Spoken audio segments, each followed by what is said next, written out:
şiddeti ve cinayeti körükleyen içki, kumar, faiz, fuhuş ve fuhuşa alet olan feminizm terör örgütleri yasaklansın adıyla 20 vilayette bugün basın açıklaması.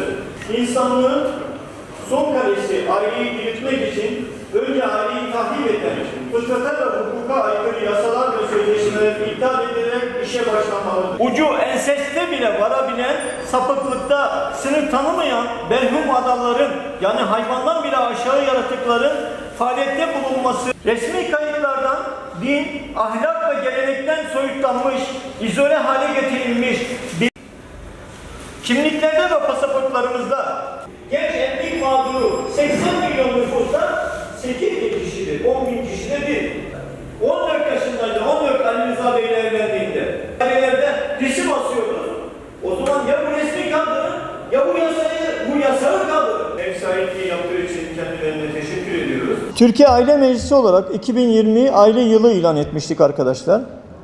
Bugün de 25 Eylül Aile Günü vesilesiyle büyük lider Aliye İzzet Bugoviç adına derneğimizin ismi malum İyilik İnsan Hakları Derneği, İyilik Ödülleri adıyla bir plaket töreni düzenledik.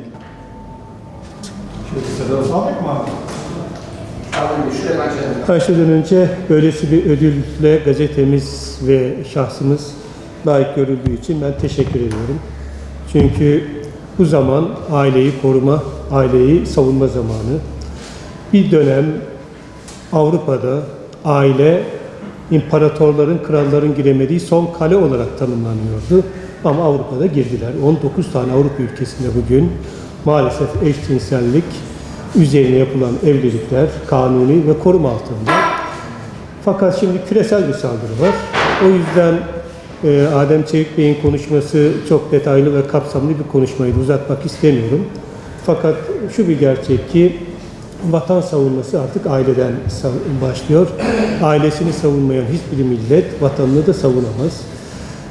Bağımsızlık hücrede başlar ve bu toplumun merkezi, bu toplumun ekseni, bu toplumun hayat merkezi olan aileyi biz koruyamazsak, ayakta tutamazsak bu milleti de ayakta tutmak mümkün değildir. Bir toplumda aile çöktü mü, o toplumda çökmüş demektir. Ve ülkemizde de görüyoruz, aile giderek zor durumda. Bunu bizzat günlük pratik hayatımda da görüyorum ben. Bir defa gençlerimiz evlenmiyor, evlenenler geç evleniyor. Geç evlenenler çocuk yapmıyor veya çok az çocuklar oluyor. Bu kadar az evlenmenin karşılığında da bakıyoruz bir takım engeller koyuyoruz. Niye evlendin diye. İşte erken evlenene ayrı bir şey. İstanbul Sözleşmesi, Nafaka Kanunu 6284 hepsi evlenenler için bir tuzak olarak karşımızda duruyor. Evlenme oranı bu kadar az dedik, boşanma oranı da hızla artıyor. Bir önce Adem kardeşim dedi, %22'ye çıktı. Yani her 4 evlilikten biri ayrılmayla sonuçlanıyor. Korkunç bir rakam bu. Daha önceden Amerika'da %50 dediğimiz zaman nutkumuz tutulurdu.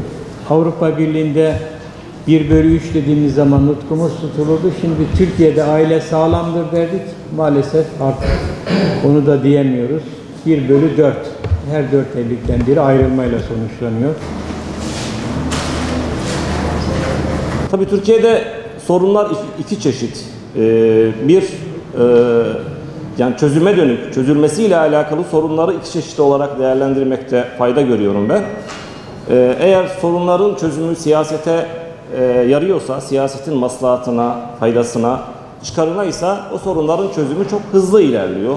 Çok kısa sürede o sorunlar halledilebiliyor, çözülebiliyor ama sorunların dayandığı nokta toplumsal meselelere ilişkinse bu meselelerin çözümü çok daha uzun vadeli oluyor. Aslında her iki sorunun çözümü de köklü olmuş olmuyor. Yani köklü bir çözüm, Türkiye'de sorunların köklü bir çözümünü gerçekleştirmek mümkün değil.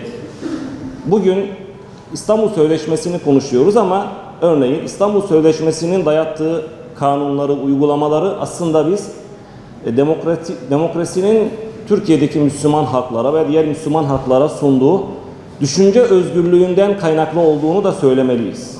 Yani İstanbul Sözleşmesi'nin mağdur ettiği hanımlar, mağdur ettiği bayanlar, mağdur ettiği erkekler, anneler, çocuklar, babalar, bütün bunların hepsinin temelinde düşünce özgürlüğü, böyle kulağa çok hoş gelen hürriyetler diye bize sunulan, pazarlanan demokrasinin düşünce özgürlüğü kapsamında bize sunuluyor.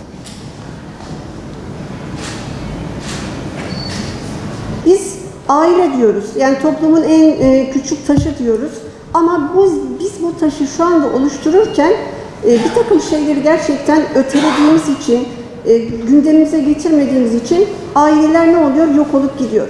İşte ben mesela hocamın söylediği gibi 30 yıldan beri eğitimle uğraşıyorum. 30. yılım elhamdülillah şu anda.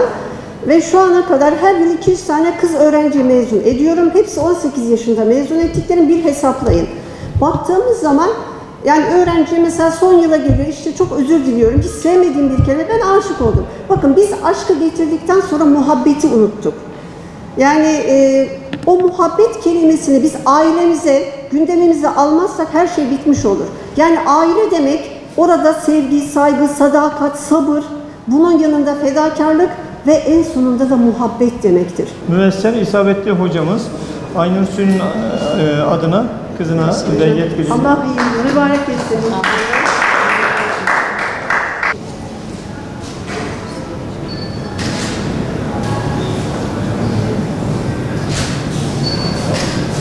Bir saniye.